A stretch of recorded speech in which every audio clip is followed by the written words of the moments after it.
नमस्कार, स्वागत है आप सभी का न्यूज 18 राजस्थान पर और मैं हूं आप सबके साथ ऋषिका। आज का दिन बेहद खास है क्योंकि आज पीएम नरेंद्र मोदी मानगढ़ आने वाले हैं। पीएम मोदी का आज मानगढ़ दौरा है। मानगढ़ को राष्ट्रीय स्मारक का बता दें कि दर्जा दिया जा सकता है। पीएम मोदी आज इसको लेकर घोषणा कर सकते हैं। मानगढ़ धाम को राष्ट्रीय स्मारक बनाने की घोषणा आज पीएम मोदी कर सकते हैं। पीएम मोदी बता दें कि मानगढ़ धाम पर धूनी के दर्शन करेंगे। स्मृति वन में वो प्रतिमा पर पुष्पांजलि करेंगे। इसी दौरान एमपी, राजस्थान और गुजरात के मुख्यमंत्री भी इस कार्यक्रम में मौजूद रहेंगे। तीनों राज्यों के बीजेपी प्रदेश अध्यक्ष भी इस कार्यक्रम में शामिल रहेंगे। केंद्रीय मंत्री अर्जुन राम मेघवाल भी मौजूद रहेंगे। वहीं मानगढ़ में बता दें कि करीब 1500 आदिवासी शहीद हुए थे। 17 नवंबर 1913 को अंग्रेजों ने आदिवासियों पर गोलियां चलाई थी, जिसमें 1500 आदिवासी शहीद हुए थे। इसी को लेकर आज पीएम मोदी मानगढ़ दौरे पर आने वाले हैं। मानगढ़ को राष्ट्रीय स्मारक का आज दर्जा दिया जा सकता है। ये वो स्थान है जहां पर करीब 1500 आदिवासी शहीद हुए थे। 17 नवंबर 1913 की ये बात है जब अंग्रेजों ने आदिवासियों पर गोली चलाई थी और इन आदिवासियों ने अपनी जान दे दी थी। 1500 आदिवासी इस दौरान शहीद हो गए थे। इसलिए आज मानगढ़ धाम पीएम मोदी आने वाले हैं। ये दौरा बेहद खास आगामी चुनावों को देखते हुए भी आज बता दें कि पीएम मोदी मानगढ़ धाम को राष्ट्रीय स्मारक का दर्जा भी दिया जा सकता है। ये भी चर्चाएं जोरों पर हैं। इसके साथ ही स्मृति वन में भी पीएम मोदी पुष्पांजलि करेंगे। प्रतिमा पर पुष्पांजलि करेंगे पीएम मोदी। इस दौरान जाहिर सी बात है पीएम मोदी का दौरा है तो एमपी, राजस्थान और गुजरात के सीएम भी इस दौरान मौजूद रहेंगे। कई बड़े बीजेपी के नेता पीएम मोदी के इस दौरे को लेकर आज यहां पर मौजूद रहेंगे। मानगढ़ आने वाले हैं। पूरी तैयारियां हो चुकी हैं क्योंकि पीएम मोदी आने वाले हैं यहां पर और केंद्रीय मंत्री अर्जुन राम मेघवाल भी इस दौरान मौजूद रहेंगे। राजस्थान में है मानगढ़ धाम, जिस पर 17 नवंबर 1913 को अंग्रेजों ने आदिवासियों पर यहां पर गोलियां चलाई थी, जिसमें 1500 आदिवासी शहीद हो गए थे।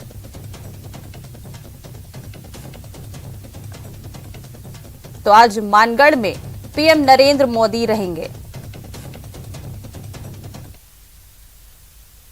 बात की जानकारी है क्योंकि बड़ा लगातार हम लोगों ने दबाव बनाया भी है। प्रधानमंत्री ने अभी वीडियो कॉन्फ्रेंसिंग की है चीफ सेक्रेटरी राजस्थान, गुजरात, मध्य प्रदेश के साथ में। तो राष्ट्रीय स्मारक बनाने की तरफ कुछ कदम आगे बढ़े हैं। इस बात का हमें संतोष है और मैं उम्मीद करता हूं कि कल जो आ रहे हैं प्राइम मिनिस्टर मोदी जी, तो इसके ऊपर जरूर वो कुछ घोषणा करेंगे, ये हम उम्मीद करते हैं। क्योंकि हमने उनको ऑफर किया कि जो जमीन वगैरह है उसमें हमने ऑफर की है और अधिक आवश्यकता होगी तो और दे देंगे।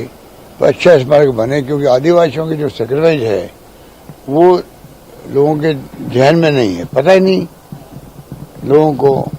फ्रीडम मूवमेंट की बात होती है, सब बात होती है, पर आदिवासियों ने 1913 के अंदर अगर 1500 फिगर तो हैं, क्या उस जमाने के अंदर गोविंद गुरु के नेतृत्व में आंदोलन हो, फिर फायरिंग हो, इतने लोग मारे जाए और 10 साल तक लगभग शायद वो जेल में रहे गोविंद गुरु। तो इतनी बड़ी घटना है तो वो पूरे राष्ट्रीय स्तर पर जलियांवाला बाग है, वही चर्चा होती है, मानगढ़ की चर्चा नहीं होती है। इसलिए हमने 22 साल पहले जब मैं मुख्यमंत्री था तो हमने पहली बार वहां पर स्मारक बनाया है।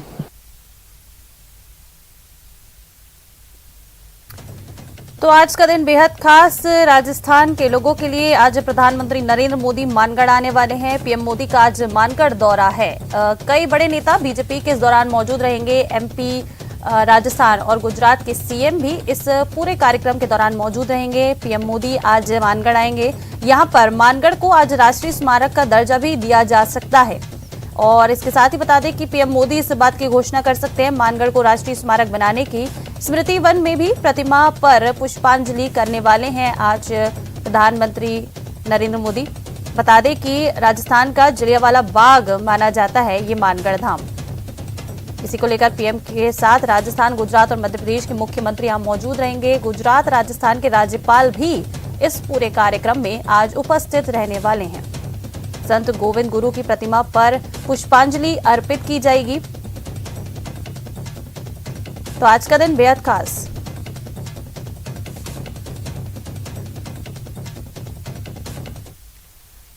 और पीएम मोदी के मानगढ़ धाम दौरे से पहले प्रदेश का सियासी पारा काफी हाई है। कांग्रेस ने प्रधानमंत्री के कार्यक्रम को चुनावी स्टंट बताया है और कहा कि नरेंद्र मोदी आदिवासी वोटों के लिए मानगढ़ आ रहे हैं, क्योंकि गुजरात में अभी चुनाव होने हैं, वहीं राजस्थान और एमपी में भी अगले साल चुनाव है। अगर पीएम मोदी मानगढ़ को राष्ट्रीय स्मारक घोषित करते हैं तो हम उनका स्वागत करेंगे। जगह को जो हमारे सबके लिए श्रद्धा का स्थान है, उसको आज वो घोषणा करने के लिए क्यों आ रहे हैं, इसके पीछे यही हम कहना चाह रहे हैं कि देश के प्रधानमंत्री और देश में चल रही सत्ता के लोगों का केंद्र बिंदु केवल और केवल वोट है, उसके अलावा कुछ भी नहीं है। फिर भी अगर देश के प्रधानमंत्री आकर के अगर राजस्थान में कोई घोषणा करते हैं, कुछ दे करके जाते हैं, तो हम सब लोग स्वागत करेंगे उनका। हर चीज चुनाव में है। वो सांस भी लेते हैं तो ये सोच के लेते हैं कि सांस लेने का चुनाव में क्या असर पड़ेगा, वोटों पे क्या असर पड़ेगा। ऐसा कुछ नहीं करते। निर्णय चाहे कितने ही अच्छे हों, कितने सख्त हों, जो करने चाहिए वो निर्णय नहीं करते, सिर्फ और सिर्फ चुनाव की दृष्टि से निर्णय करते हैं। जब वोट मांगने आए थे उसके बाद पहली बार आ रहे हैं, तो प्रधानमंत्री जी आपने राजस्थान से बड़े बड़े वादे किए थे।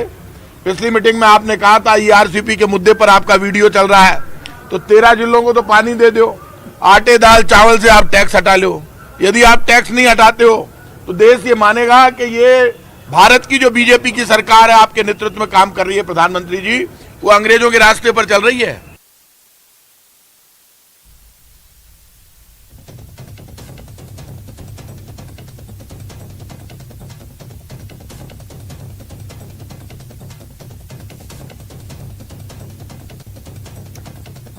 तो आज पीएम नरेंद्र मोदी मानगढ़ आने वाले हैं। बेहद खास आज का दौरा, क्योंकि आज मानगढ़ धाम को राष्ट्रीय स्मारक का दर्जा दिया जा सकता है, ऐसी चर्चाएं हैं। मानगढ़ में बता दें कि 1500 आदिवासियों पर अंग्रेजों ने गोलियां चलाई दी थी और इन आदिवासियों ने अपनी जान दे दी थी, शहीद हुए थे आदिवासी। इसी को लेकर आज का ये मानगढ़ दौरा, मानगढ़ धाम का दौरा काफी खास होने वाला है, क्योंकि आगामी चुनावों को देखते हुए भी ये बेहद खास माना जा रहा है। अहम हो सकता है ये बीजेपी के लिए। इसी को लेकर आज पीएम मोदी आने वाले हैं और मध्य प्रदेश, राजस्थान, गुजरात के तीनों प्रदेशों के मुख्यमंत्री इस दौरे के दौरान मौजूद रहेंगे। वहीं प्रधानमंत्री नरेंद्र मोदी के इस दौरे को लेकर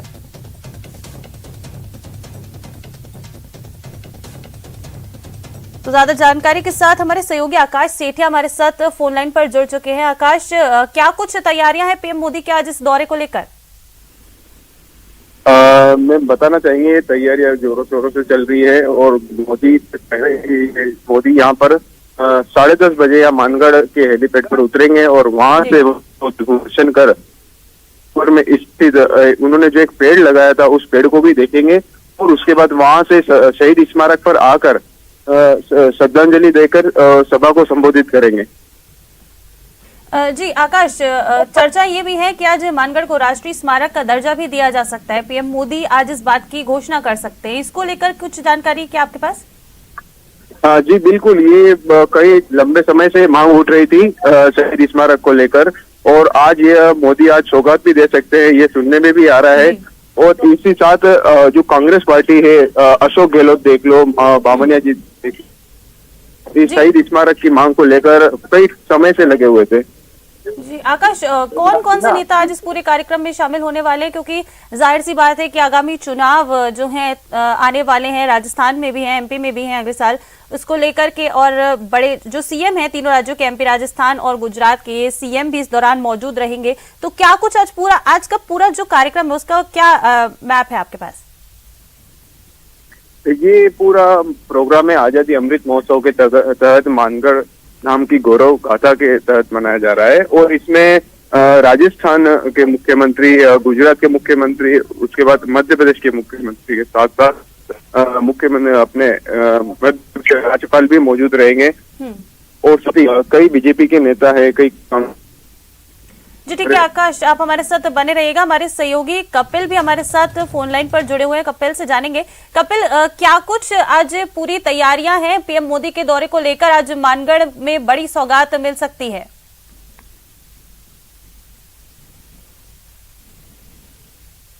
कपिल, आपको मेरी आवाज आ रही है? तो हमारे सहयोगी कपिल से हमारा संपर्क फिलहाल नहीं हो पाया। आगे उनसे जानेंगे कि किस तरह की आज तैयारियां हैं। फिलहाल हमारे दोनों ही सहयोगियों का बहुत शुक्रिया इस तमाम जानकारी के लिए।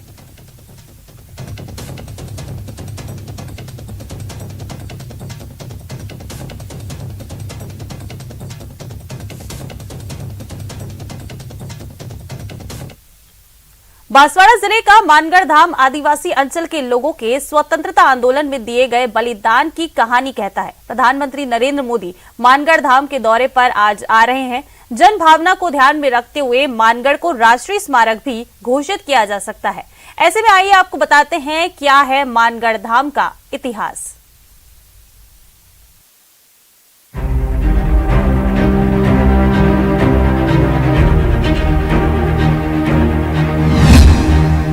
जलियांवाला बाग से भी बड़ा नरसंहार हुआ था मानगढ़ धाम में। अंग्रेजों ने गोलियां बरसाकर कर दी थी करीब 1500 आदिवासियों की हत्या। गोविंद गुरु के नेतृत्व में जुटे थे मानगढ़ की पहाड़ी पर आदिवासी समाज के लिए मानगढ़ धाम आस्था का केंद्र है। मानगढ़ का पहाड़ एक ऐसा स्थान है जहां आधी पहाड़ी गुजरात की सीमा में तो वहीं आधी पहाड़ी राजस्थान की सीमा में आती है। यहाँ से मध्य प्रदेश की सीमा भी काफी नजदीक है। मानगढ़ की पहाड़ी पर ही महान संत गोविंद गुरु ने अंग्रेजों और सूदखोरों के खिलाफ बड़ा आंदोलन शुरू किया था। गोविंद गुरु के नेतृत्व में आदिवासी अंचल का जनसमूह आंदोलन से जुड़ता गया। गोविंद गुरु स्थानीय भाषा में अंग्रेजों को भूरिया शब्द से संबोधित करते थे। उन्होंने अपने शिष्यों को अंग्रेजों की बात नहीं मानने, सूदखोरों से दूर रहने और नशे की प्रवृत्ति से दूर रहने के लिए प्रेरित करने का संदेश दिया था। गोविंद गुरु ने नशा मुक्ति के लिए बड़ा आंदोलन चलाया और हजारों आदिवासियों को नशे से दूर करने में भी सफलता पाई थी। 1890 के दशक में शुरू हुआ भगत आंदोलन में अग्नि को प्रतीक माना गया। अनुयायियों को अग्नि के सामने खड़े होकर धुनी करनी होती थी। 1883 में संप सभा की भी स्थापना हुई। शराब, मांस, चोरी, व्याभिचार आदि से दूर रहने को प्रेरित किया गया। झगड़े पंचायत से सुलझाने, अंग्रेजों को लगान न देने की शपथ दिलाई गई। परिश्रम करना, स्वदेशी का प्रयोग करने का प्रचार किया गया। आदिवासी अंचल के भोले भाले लोगों का अशिक्षा, सरलता और गरीबी का लाभ उठाकर स्थानीय सामंत, राजा रजवाड़े और अंग्रेजों ने शोषण किया। ऐसे में भील समाज में फैली कुरीतियों को दूर करने के लिए, उन्हें शोषण से बचाने के लिए गोविंद गुरु ने एक बड़े सामाजिक और आध्यात्मिक आंदोलन की शुरुआत की, जिसे भगत आंदोलन कहा जाता है। इस बीच अंग्रेज, सूदखोर और नशे के कारोबार से जुड़े लोगों ने गोविंद गुरु के नेतृत्व में चल रहे जन आंदोलन के खिलाफ षड्यंत्र रचना शुरू कर दिया। 17 नवंबर 1913 का दिन भले ही इतिहास के पन्नों में ज्यादा प्रचलित नहीं रहा हो, लेकिन ये वही दिन था जब अंग्रेजों ने मानगढ़ की पहाड़ी पर गोविंद गुरु के नेतृत्व में जमा हुए सैकड़ों लोगों पर हवन के दौरान कर्नल शटन के नेतृत्व में गोलियां बरसाई थी। इसमें 1500 से ज्यादा लोग मारे गए। इस दौरान गोविंद गुरु को गिरफ्तार कर लिया गया, जिन्हें पहले तो फांसी की सजा और फिर आजीवन कारावास की सजा सुनाई गई। हालांकि उन्हें 1923 में जेल से मुक्त कर दिया गया। उसके बाद भील सेवा सदन के माध्यम से उन्होंने लोक सेवा के कार्यों को जिंदा रखा। गोविंद गुरु के देहांत के बाद मानगढ़ धाम आदिवासियों की आस्था का केंद्र बन गया, जहां उनकी समाधि पर हर साल उनके शिष्य श्रद्धा सुमन अर्पित करते हैं। प्रधानमंत्री जी जब किसी स्थान पर आते हैं तो उस स्थान का विकास निश्चित रूप से होता है। ये आप काशी में देख चुके हो, ये आप केदारनाथ में देख चुके हो, बद्रीनाथ में देख चुके हो, ये आप सोमनाथ में देख चुके हो और आप अभी हाल ही में उज्जैन में देख चुके हो, अयोध्या में भी देख चुके। तो इस स्थान का भी बड़ा विकास होने की संभावना है। मोदी जी आ रहे थे, हम तो मांग जा रहे कि हमारा आदिवासी को आस्था का केंद्र है, उसको पर्यटन घोषित करो तो भी हमारा आदिवासी को ही रहना चाहिए और आदिवासी ही यहाँ पर मानेंगे, जाएंगे और आदिवासी मानते ही आस्था का केंद्र है, वही हम तो मांग रहे हैं, दूसरी मांग नहीं करेंगे। भले ही मानगढ़ नरसंहार से जुड़ा ये स्थान इतनी प्रसिद्धि नहीं पा सका हो, लेकिन आदिवासी अंचल के लिए ये बड़ा आस्था का केंद्र है। आदिवासी अंचल के लोगों की इस स्थान के प्रति बढ़ती आस्था के चलते ही देर से ही सही अब राजनीति से जुड़े लोगों का ध्यान इस पहाड़ी की ओर आकर्षित हुआ है। दरअसल गुजरात, राजस्थान और मध्य प्रदेश की सीमा से सटे इस क्षेत्र से आदिवासी अंचल की करीब 99 विधानसभा सीटों का सीधा असर नजर आता है। ऐसे में ऐतिहासिक पहलू को जनता के सामने रखने के साथ साथ अपने राजनीतिक हित साधने के लिए भी राजनीतिक दौड़ शुरू हो चुकी है। केंद्रीय मंत्री अर्जुन राम मेघवाल भी प्रधानमंत्री के दौरे से पहले मानगढ़ में डेरा डाले हुए हैं। उनका मानना है कि इस स्थान का महत्व जलियांवाला बाग से भी ज्यादा है, लेकिन समय रहते इसकी पहचान नहीं की जा सकी। हालांकि अब वो मानते हैं कि प्रधानमंत्री के दौरे से इस स्थान के ऐतिहासिक महत्व को जनता तक पहुंचाने में सहायता मिलेगी। जो आज़ादी का आंदोलन चला देश में, उसमें बहुत से लोगों ने योगदान दिया, बहुत से लोगों ने अपने प्राण भी गंवाए, देश के लिए न्यौछावर हो गए, बलिदान भी दिया। लेकिन इतिहास के पन्नों में कुछ का तो नाम बहुत है, इतिहास के पन्नों में कुछ का नाम ही नहीं है, वो अनसंग हीरोज हैं। प्रधानमंत्री नरेंद्र मोदी के मानगढ़ धाम के इस दौरे में राजनीति से हटकर राजस्थान में कांग्रेस पार्टी से मुख्यमंत्री अशोक गहलोत को भी निमंत्रण दिया गया है।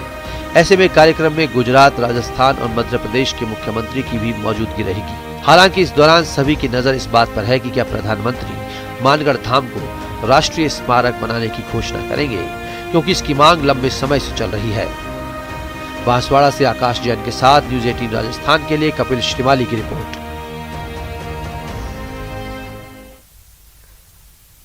और आज दोपहर मोरबी भी जाएंगे पीएम मोदी। पीएम मोदी आज मोरबी जाएंगे। वहीं पीड़ितों से पीएम मोदी बता दें कि मिलने जा रहे हैं। मोरबी हादसे पर पीएम की हाई लेवल बैठक भी होगी। पीएम ने राहत बचाव काम की भी जानकारी ली है। गुजरात के मोरबी में हुए हादसे की पीएम ने जानकारी ली, जिसके बाद आज दोपहर में पीएम नरेंद्र मोदी मोरबी जाएंगे। राहत और बचाव कार्य की समीक्षा भी बता दें कि पीएम ने की है। बैठक में प्रभावित लोगों को मदद करने की भी निर्देश दिए गए हैं। पीएम ने एक हाई लेवल मीटिंग ली, जिसमें प्रभावित लोगों को मदद करने के निर्देश दिए गए। बता दें कि इस हादसे में, गुजरात में जो हादसा हुआ है, उसमें अब तक 134 लोगों की मौत हो गई है।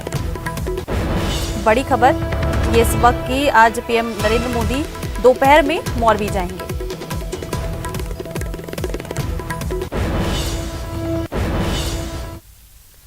गुजरात के मोरबी पुल हादसे में बड़ा एक्शन ले लिया गया है। ठेकेदार, मैनेजर और टिकट क्लर्क पर कार्रवाई की गई है। सिक्योरिटी गार्ड समेत 9 लोग इस पूरे मामले में अब तक गिरफ्तार हो चुके हैं। इसके साथ ही और भी लोगों की गिरफ्तारी हो सकती है। बता दें कि इस हादसे में अब तक 134 लोगों की मौत हो गई है।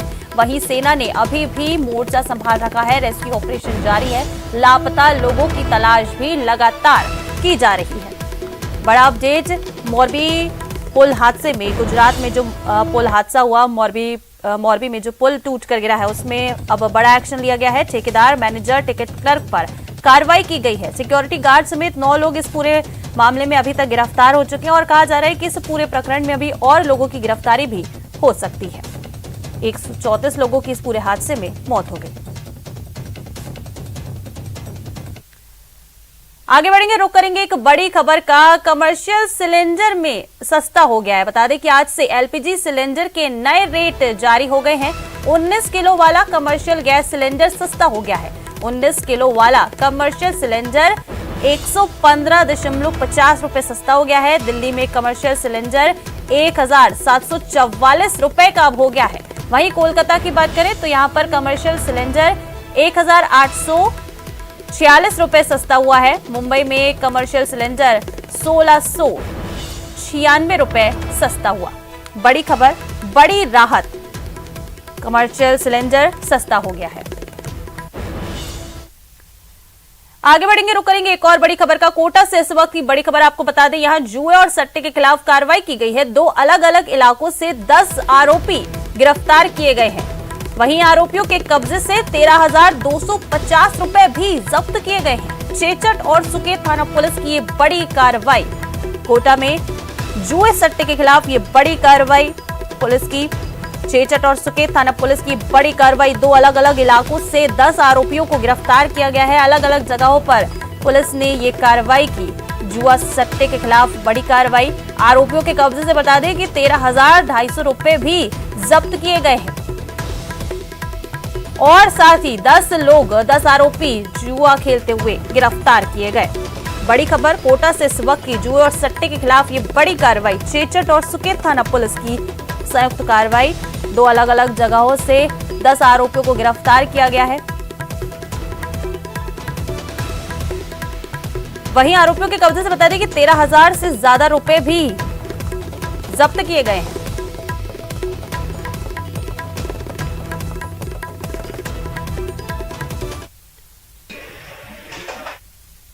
और राजस्थान बेरोजगार एकीकृत महासंघ अध्यक्ष उपेन यादव ने सरकार पर बेरोजगारों को परेशान करने का आरोप लगाया है। उपेन यादव ने कहा कि 30 दिनों से बेरोजगारों का सत्याग्रह जारी है।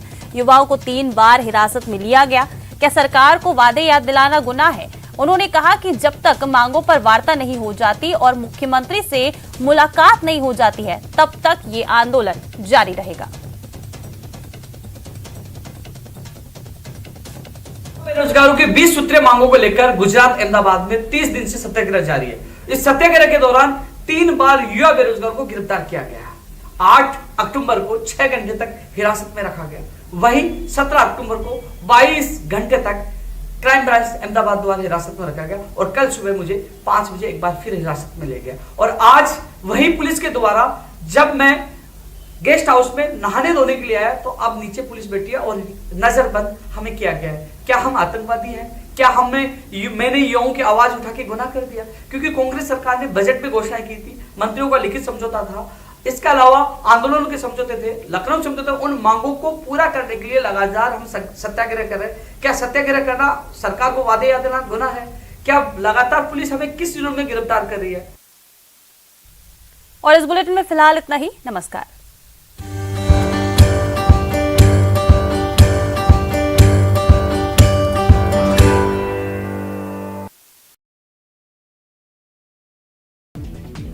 खनन विभाग